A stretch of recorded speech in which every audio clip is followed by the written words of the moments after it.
정치권 동향을 대기자의 시선으로 짚어보는 기자 대기자 시간입니다. 오늘도 최병묵 전 TV조선 해설위원, 성완용 한겨레 신문 선임 기자 두 분과 함께하겠습니다. 어서 오십시오. 네. 반갑습니다. 안녕하세요. 네, 오늘 최 의원님께서 발제해 오셨죠? 네, 뭐 양당이 지금 대선 후보 경선 중인데요. 민주당은 이제 호남 경선을 시작하고요. 그다음에 국민의힘은 이제 4강 간의 맞수 토론이 진행됩니다. 이 두 가지를 논의해 보겠습니다. 네.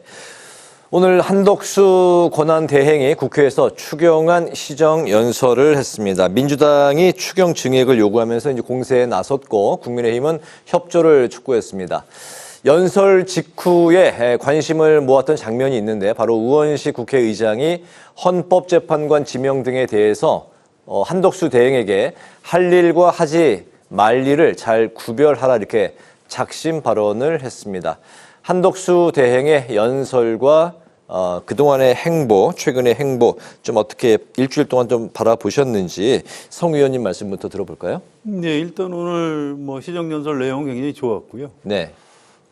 국익이라는 단어를 참 많이 쓰더라고요. 그래서 미국하고 지금 협상 이런 걸 해야 되는데 이전 대통령, 다음 대통령이 무슨 차이가 있겠습니까? 또 이전 정권이나 다음 정권이나 네. 잘 해야죠. 대한민국 국익이 가장 중요한 거고요. 오늘 한덕수 대행도 그런 얘기를 굉장히 많이 하더라고요. 국익이 최우선이라는 원칙하에 이제 당연히 맞는 얘기고요. 네. 또 지금은 추가적인 재정의 적기 투입이 중요하다.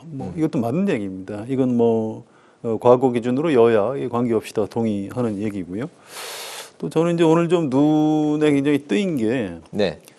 미국하고 관세 협상을 하는데 우리도 가능한 한 신속하게 협상에 돌입하고 일단 협상 시작은 얼른 해야 된다 이런 얘기고요. 네.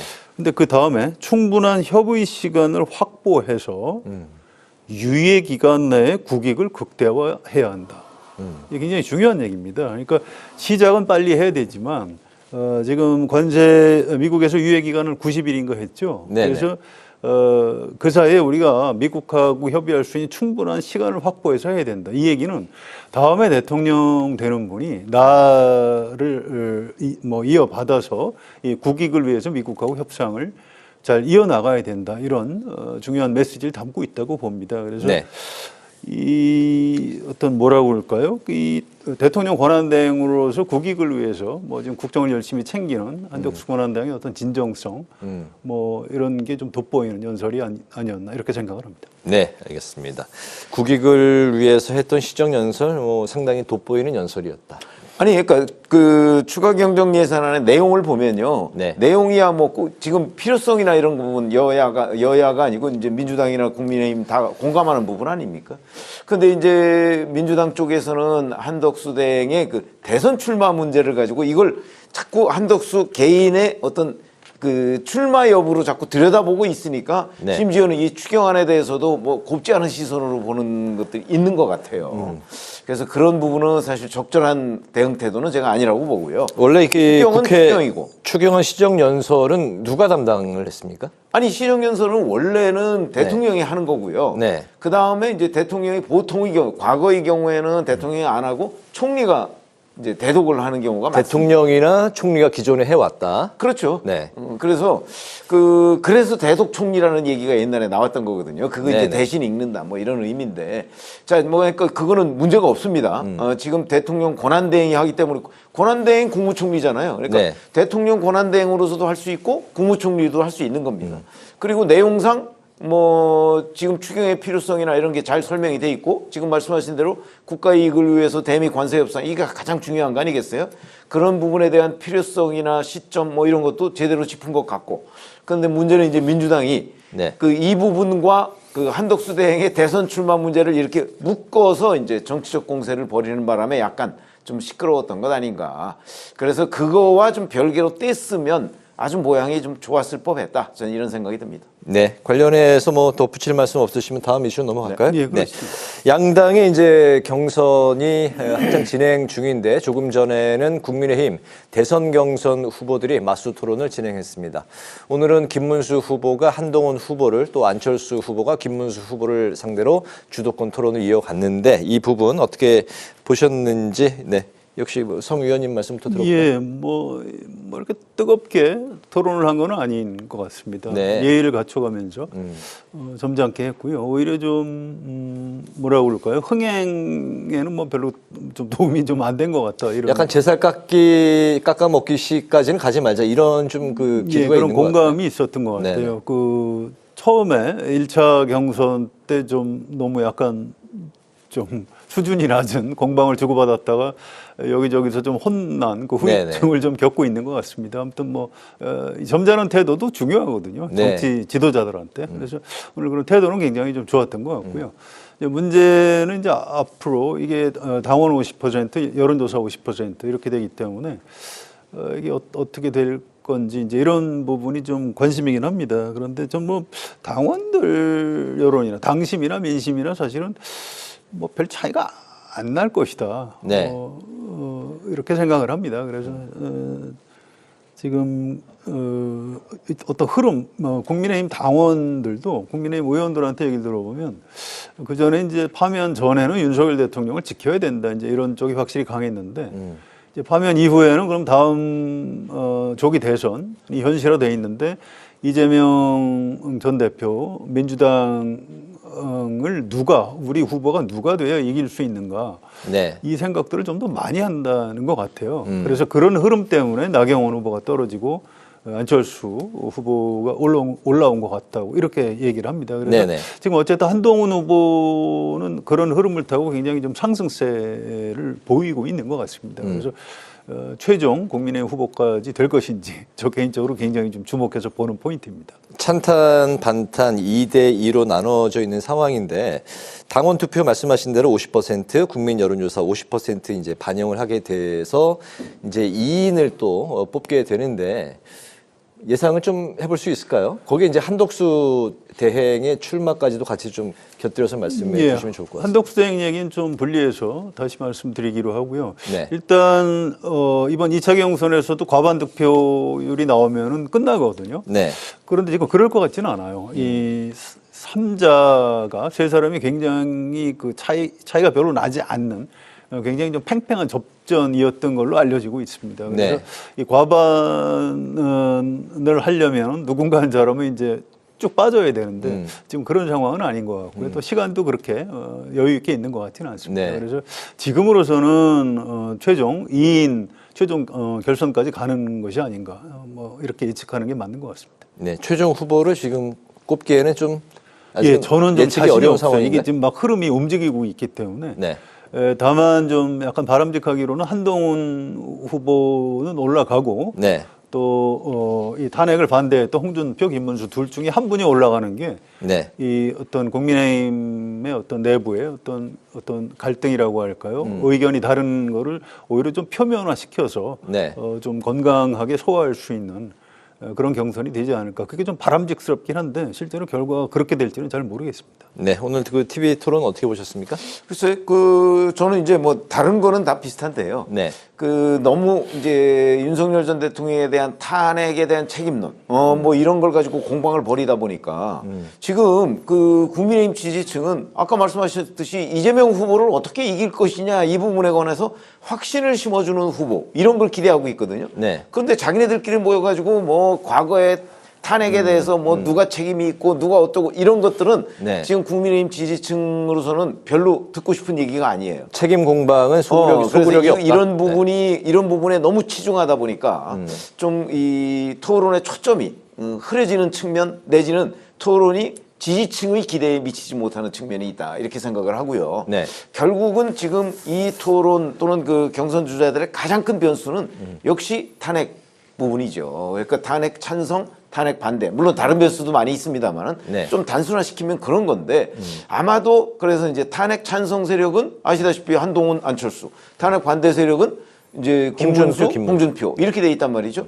그러니까 궁극적으로 두 명도 한 명 한 명씩 탄핵 찬성, 탄핵 반대에서 올라올 가능성이 좀 대단히 높다고 보고요. 네. 탄핵 찬성에서는 뭐 안철수 후보가 아무래도 한동훈 후보에 못 미치니까 이제 한동훈 후보는 거의 그 최종 2인에 올라올 가능성이 저는 높다고 보고 네. 다만 이제 김문수, 홍준표 두 후보 간에는 지금 엎치락뒤치락해 여론조사에 따라서 네. 그렇기 때문에 그 두 후보 중에 한 명이 이제 표가 좀 쏠리면 아마 1등을 할 가능성이 있고 표가 쏠리지 않고 적절하게 나눠 가지면 오히려 한동훈 후보가 어부지리로 1등을 할 가능성이 있는 건 아닌가 이렇게 판단이 됩니다. 그 네 사람 중에서요, 이 네. 한동훈 후보가 왜 상승세냐 이렇게 물어봤더니 국민의힘 쪽 사정을 아는 분들 설명은 뭐 이런 얘기를 하더라고요. 이 김문수, 홍준표, 안철수 이분들은 그동안 대선에 여러 번 나온 사람이라고 합니다.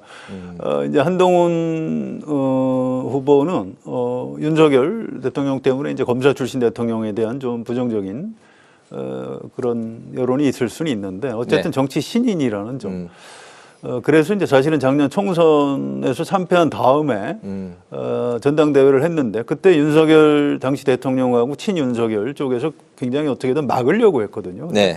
당원들은 생각이 달랐던 거죠. 그건 윤석열 대통령 책임이고 한동훈한테 한번 기회를 줘야 된다. 그래서 이제 대표가 됐듯이 네. 의외로 이제 당원들도 아까 최 의원 말씀하신 대로 다음 대선에서 미래를 자꾸 생각하게 된다고 합니다. 그런 면에서는 한동훈 후보가 아무래도 강점이 있는 거죠. 그래서 이 흐름이 계속 이어질 것인지 네. 개인적으로 굉장히 좀 주목해서 보고 있습니다. 그렇군요.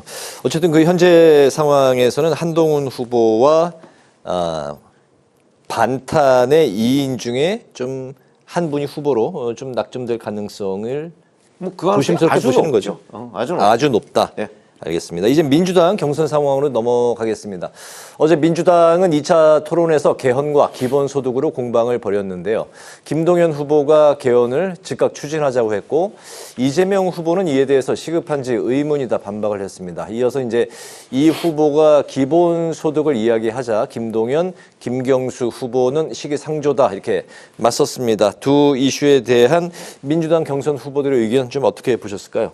글쎄, 근데 저는 민주당 경선 자체가요. 네. 뭐 사실상 이제 방송에서는 그렇게 얘기를 안 하지만 확정된 거 아닙니까? 이렇게 되다 보니까 김동연 후보와 김경수 후보의 저런 그 여러 가지 문제 제기가 굉장히 중요한 논쟁이고 중요한 주제예요. 네. 그런데도 그게 주목을 못 받는 이유는 저 사람들이 민주당 후보가 될 가능성이 없다는 거죠. 그런 점에서 본다면 개헌과 기본소득 뭐 이런 것들처럼 중요한 내용이 어디 있겠습니까?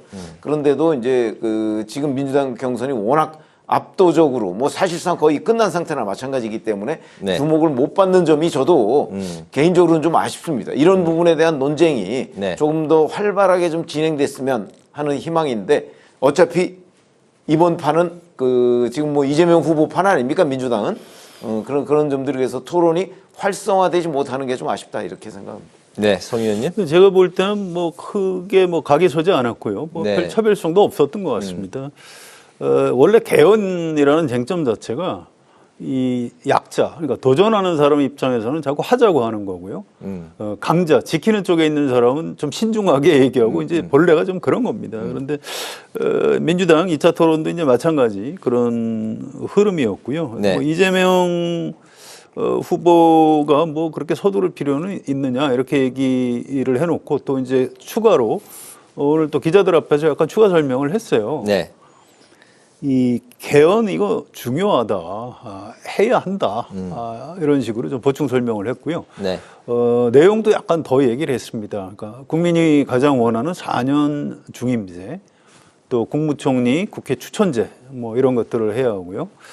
또 헌법 전문의 5.18 정신을 반영해야 하고 국민 기본권을 좀 더 강화해야 하고 또 지방 분권을 헌법에 명시해야 하고 이런 얘기들을 좀 더 했습니다. 그래서 본인이 개헌 의지가 이제 있다는 이런 얘기를 했고요.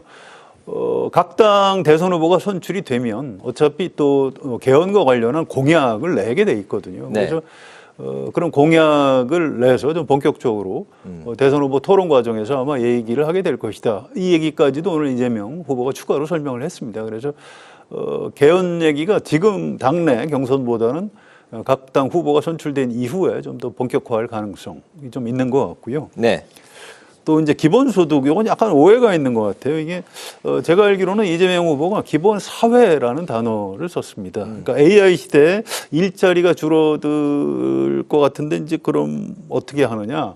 우리 국민은 뭘 먹고 사느냐? 이제 이런 얘기를 하다가 이재명 후보가 국가가 각 영역에서 좀 보장을 해주는 보편적인 기본 사회로 갈 필요가 있겠다. 이렇게 얘기를 했는데 이걸 이제 기본소득을 얘기한 걸로 이렇게 약간 용어가 바뀌었군요. 기존 기본소득에서 상당히 좀 차이가 있습니다. 사회로. 예. 네, 개념도 이제 민주당 바뀌었고. 안에서 굉장히 오래된 거고요. 그렇군요. 기본 네. 기본 사회를 얘기를 한 것이기 때문에 이걸 네. 가지고도 사실은 뭐 그렇게 김경수, 김동연 후보하고 이재명 후보 사이에 뭐 심각한 논쟁이 벌어지지는 않은 겁니다. 알겠습니다. 민주당 이제 3명의 후보들이 이번 주말 호남 경선을 앞두고 모두 이제 호남을 찾았는데 관전 포인트가 이재명 후보가 호남에서 어느 정도 지지를 받고 전체 득표율은 뭐 어떻게 이제 종합될 것인지 어떻게 보십니까? 글쎄, 그건 아까 연장선상에서요. 네. 뭐 호남에서 얼마의 지지를 받고 투표율이 어떻게 되든 결과는 달라질 것이 없기 때문에 네. 제가 보기에는 아마 전체적인 흐름 뭐 이제 9대 명 뭐 이런 얘기를 하고 있는 상황 아닙니까? 89점 몇 % 이렇게 돼 있거든요. 뭐 그런 흐름에 큰 변화는 없을 거라고 보고요. 네. 지금 민주당 지지층은 결국 이재명 후보를 후보로 만들어서 정권 교체를 하자 뭐 이런 기대가 워낙 충만해 있기 때문에 네. 아마 과거보다 지금 현재까지 상황이 그렇죠. 그 투표율도 높아지고 있고 뭐 이런 상황이 계속 지속될 거로 봅니다. 뭐 다른 이견이 있을 수 없는 것 아닌가요? 민주당 네. 지지층 간에는 그렇게 알겠습니다. 생각합니다. 호남에 말씀하십시오. 예. 뭐 이게 이제 이런 거예요. 뭐 9대 명 이런 얘기를 하는데 이게 사실 좀 어느 정도 예상이 됐던 겁니다. 이번 조기 대선 자체가 윤석열 전 대통령이 비상계엄과 그로 인한 헌법재판소의 파면 그 이후에 이제 조기 대선 이렇게 이어지는 거기 때문에 지금 나타나는 현상 자체가 이제 어떤 비상계엄 효과라고 할까요? 뭐 그런 거죠. 윤석열 대통령한테 가장 많이 좀 당하고 또 가장 치열하게 맞서 싸운 사람이 그래도 이재명 아니냐. 그러니까 네. 뭐 꼭 이재명 후보가 뭐 좋다, 대통령을 잘할 것이다 이런 분들도 있겠지만 그렇게 생각하지 않는 분들도 아이 뭐 이번에 이재명이 한번 하지 이제 이런 얘기들을 많이 하는 것 같아요. 그 흐름이 지금 민주당 경선에서도 나타나는 거고요. 이거는 지금 그 일반 전 국민 상대로 하는 여론조사를 해보면 이게 다자 대결도 마찬가지고 양자 대결을 해도 이재명 대 뭐 홍준표, 네. 이재명 대 김문수를 해도 차이가 좀 굉장히 많이 나거든요. 그래서 저는 사실은 이번 대선 국면 초기에만 해도 그래도 여야의 어떤 과거 여야의 고정 지지층이 따로 있기 때문에 뭐 본선에 가면 굉장히 좀 박빙의 치열한 그런 대선이 되지 않을까 이런 생각도 했는데 최근에 흐름을 보니까 그렇지 않고 좀 격차가 나는 그런 대선 결과가 될 수도 있겠다 이런 생각이 좀 듭니다. 이제 그 이유가 바로 이제 이번 대선이 이제 작년 12월 3일 계엄 때문에 벌어지는 거기 때문에 그래서 어쨌든 이재명 후보로서는 뭐 본인의 어떤 정치적인 역량뿐만 아니고 지금 이 벌어지는 환경에 의한 반사이익을 좀 굉장히 좀 많이 받고 있는 것 같습니다. 네, 알겠습니다. 마지막 이슈인데요. 역시 그 이재명 대표에 대한 이슈인데 대법원 전원 합의체가 이재명 민주당 대선 경선 후보의 선거법 위반 사건 심리를 위해서 두 번째 합의 기일을 이제 진행을 하는데 이제 문제는 이례적으로 신속한 재판이다. 이렇게 속도가 붙는 이유에 대해서 많은 이야기들이 나오고 있습니다. 그 이유 뭐라고 보시는지 그리고 그 부분이 대선 전에 결과가 나올지가 이제 관전 포인트인 것 그러니까 같아요. 그 부분이 네. 지금 취재가 안 되는 상황이에요. 네. 지금 이게 이러다 마는 건지 아니면 정말 대선 전 심지어는 그 후보 등록 전에 결론이 나올 수도 있다. 뭐 이런 전망을 하는 사람들도 있단 말이죠. 네. 그런 걸 보면 이게 도대체 그러니까 시점과 내용 이게 다 취재가 안 되는 상황이기 때문에 네. 여기서 누구도 단정적으로 얘기할 수가 없는 상황인 것 같습니다. 네네. 심지어는 조희대 대법원장도 대법관들의 의견을 들어서 이걸 결정을 해야 되는 거거든요. 대법관들의 의견을 듣기 전인데 지금 네. 누가 이걸 예측을 할 수가 있겠습니까? 그런 상황인데 저는 지금 현재 흐름만으로 보면 네. 결론을 빨리 내려고 하는 것 아닌가 뭐 이렇게 판단은 되고요. 네. 내용은 알 수가 없는 상황이고 그렇게 볼 수 있습니다. 결론을 빨리 내려고 하는 거는 같은데 그게 대선전이라고 꼭 못 박아 이야기할 수는 없다. 빨리 내는 거면은 대선전이라고 할 수가 있는데 네. 내용을 알 수가 없다는 거죠. 내용을 알 수가 없다. 네, 성 의원님. 일단 헌법재판소하고 또 다르거든요. 그래서 대법원은 지극히 법률적인 이유에 의해서 서두르고 있는 것 아닌가 이렇게 추정이 됩니다. 네. 그러니까 헌법재판소에서는 절반 정도는 이제 정치적 판단을 해야 되는 기관이지만 대법원은 그렇지는 않거든요. 네. 그래서 기본적으로는 그 유죄 무죄를 정확히 가려서 뭐 할 수 있으면 빨리 하겠죠. 그러니까 상고 기각을 하거나 아니면 파기환송을 하거나 파기환송을 한다는 건 이제 유죄 취지가 되는 거죠. 네, 유죄 취지. 또 이제 국민의힘에서 일부 요구하는 것처럼 뭐 파기 자판을 할 수도 있겠죠. 네. 근데 이제 그럴 가능성보다도 저는 이제 이 대법원 사정을 좀 잘 아는 법조인들이 언론사 취재에 응해서 하는 얘기를 좀 자세히 들여다봤는데요.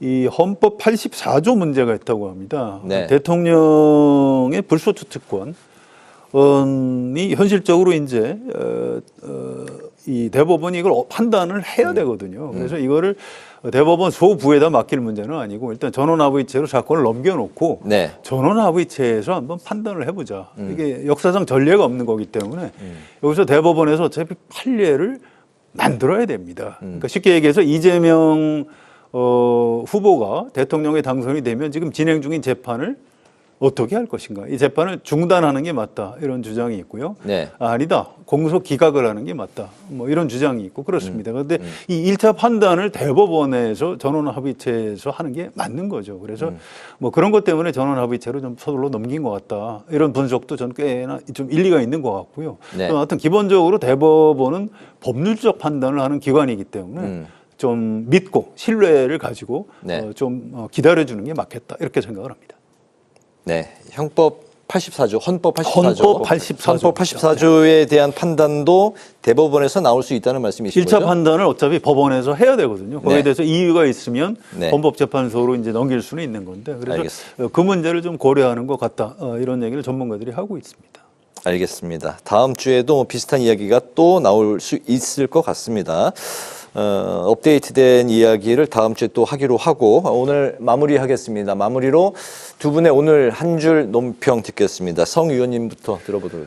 예, 이 여론조사 얘기를 제가 좀 아까 했는데 국민의힘 후보들 굉장히 좀 지지부진하거든요. 뭐 이대로 가면 대선 뭐 질 것 같은데 그 이유가 뭘까 뭐 여러 가지 생각해 볼 수 있습니다. 그런데 저는 어쨌든 이 비상계엄 때문에 벌어지는 대통령 거리에 의한 조기 대선이기 때문에 이 윤석열 전 대통령 문제를 국민의힘 후보들이 좀 정리를 잘 해야 될 것 같아요. 그러니까 세상사가 원래 그렇지만 사람이 살다 보면 잘못할 수 있거든요. 그러면 좀 사과하고 네.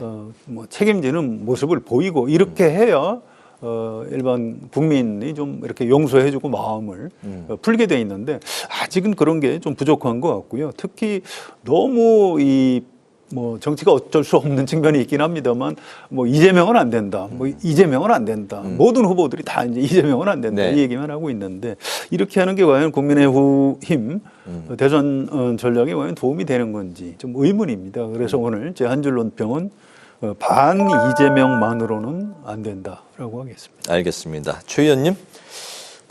지금 이제 이재명 후보의 사법 리스크 얘기를 했잖아요. 대법원 네. 얘기도 하고요. 뭐 그걸 포함해서 그다음에 이제 또 늘 선거 관리에 문제가 있습니다. 과거에도 이제 중앙선관위에서 뭐 여러 가지 뭐 그게 부정선거에 이른다고 얘기는 안 하겠지만 네. 적어도 부실한 그 선거 관리가 있었거든요. 이런 부분도 좀 이번에는 없도록 하고 특히 사전 투표에 관한 의혹 이런 것도 좀 깔끔하게 정리하고서 대선을 치러야 되지 않나 이런 네. 생각에 제가 한 줄 논평은 투명한 대선을 기대하며로 하겠습니다. 네. 기자 대기자 지금까지 최병묵 전 TV조선 해설위원 성환영 한겨레신문 선임 기자 두 분과 함께 오늘의 전국 현안 살펴봤습니다. 말씀 잘 들었습니다. 고맙습니다.